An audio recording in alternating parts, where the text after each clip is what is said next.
John Wayne Gacy's execution, the final moments America was never meant to see. The room was silent, so silent that even the air felt heavy.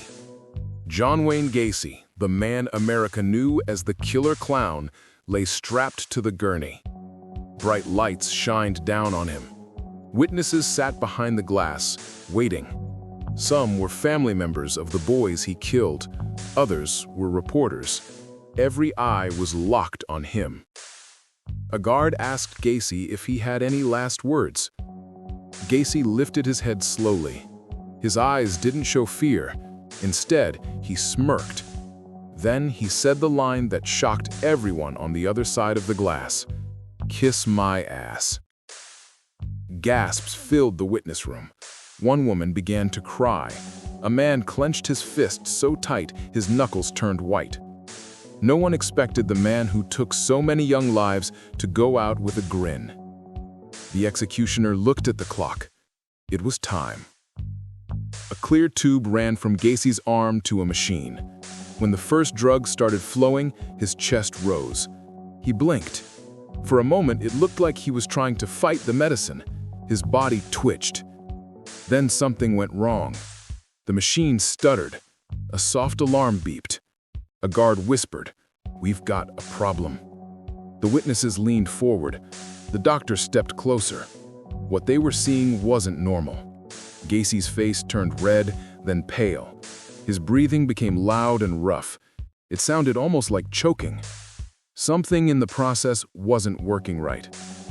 People shifted in their seats. The room grew hotter. A reporter wrote frantically, knowing this was not a usual execution.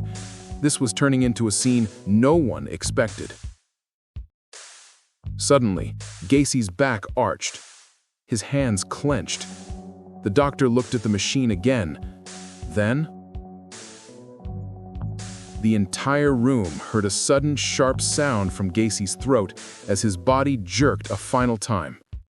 And right before anyone could tell if he was really gone, the lights in the execution chamber began to flicker. The witnesses gasped again.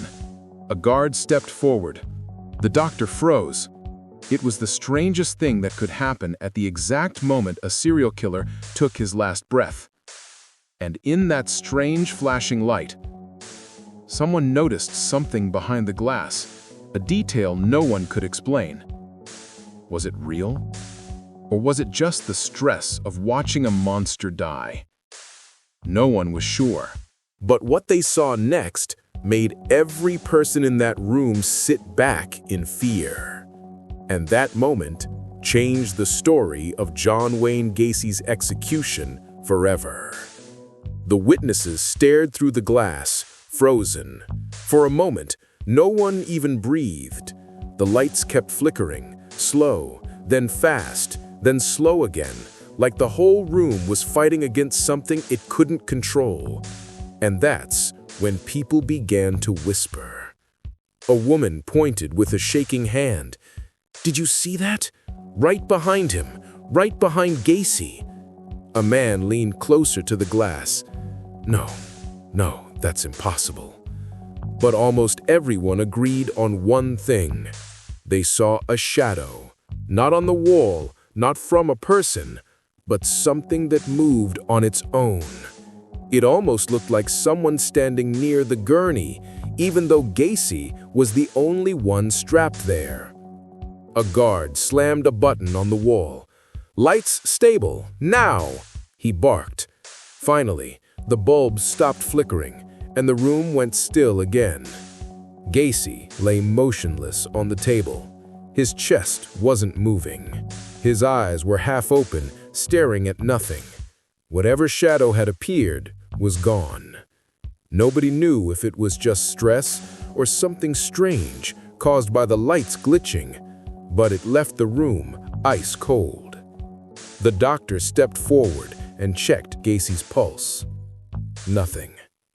Then he checked again, slower, more carefully this time. Still nothing. Time of death. He began, but his voice shook a little. 12:58 a.m. The witnesses let out a breath they'd been holding. Some cried quietly. One father whispered, "Finally, after all these years." Gacy was dead. But the story wasn't finished. As the guards prepared to move Gacy's body, one of them noticed something odd. A small stream of clear liquid had dripped down his arm and pooled on the floor. It wasn't blood. It wasn't sweat.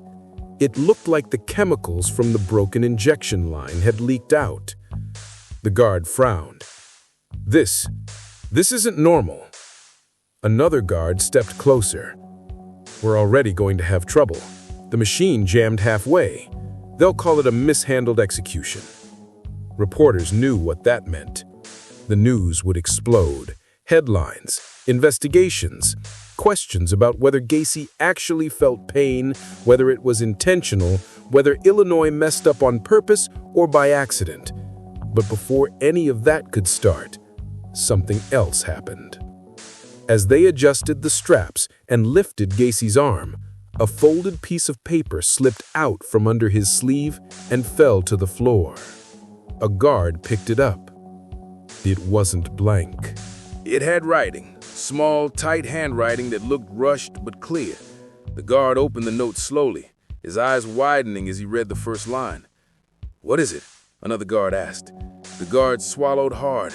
It's a message. From Gacy." The doctor stepped closer. "What does it say?" The guard looked up, his face pale. "It says, 'This isn't the end.'" The room went silent again. Reporters pressed against the glass. Witnesses whispered nervously. Even the guards stepped back from the body. Because the next line of the note, the one the guard hadn't read aloud yet, was even more terrifying. And when he finally read it, everyone in that chamber felt a chill run through them. Just before he could speak the final words, the door to the execution room swung open with a loud metallic slam. And standing there was someone no one expected to see. Someone who claimed Gacy told them the truth before he died. The door slammed open, echoing through the execution chamber. Every head turned. Standing in the doorway was a man in plain clothes, a stranger to everyone in the room, yet carrying an air of authority that made people step back. He held a small leather folder tightly in his hand. "I'm here on behalf of John Wayne Gacy," he said calmly, his voice cutting through the tension. A murmur ran through the witnesses. Reporters leaned closer, cameras ready. Guards stiffened. Even the doctor stepped back, unsure if this was part of protocol or if the room had just gone completely off the rails. The man opened the folder and pulled out several sheets of paper. He held them up for the guards to see. These are statements he made, confessions, last thoughts, and warnings. He knew what was coming and left a record for history. A reporter whispered, "Warnings? What kind of warnings?" The man didn't answer immediately. Instead, he began reading aloud, his voice steady but haunting. "I took what was not mine. I will face what I must. But the darkness I carried, it may not die with me." A chill ran through the room. Families of Gacy's victims shivered. Some covered their eyes. Even hardened reporters felt a deep unease. The stranger continued reading piece after piece. Each sentence revealed more of the man behind the killer clown mask. Moments of guilt, flashes of remorse, and cryptic references to things only he knew. The final line stopped everyone cold. "Remember me not just for what I did, but for the shadows I left behind. They are still out there." A silence heavier than death fell over the chamber. Everyone stared at Gacy's lifeless body. And in that silence, the fear of the unknown sunk in. The shadows he mentioned. What did he mean? Were there secrets no one had uncovered? Were there victims never found? The execution chamber, bright and sterile just minutes ago, now felt like a room full of ghosts. Guards quickly moved to remove Gacy's body, but the weight of the man's words lingered. Witnesses filed out slowly, many glancing back, hardened by what they had just heard. Outside, reporters whispered to one another. The story of Gacy's death had ended, yes, but the story of his darkness, that would live on. And as people left, a single thought ran through every mind in that building. Even in death, John Wayne Gacy had left a mark the world could not forget. The shadows he carried, the secrets he kept, they were far from gone.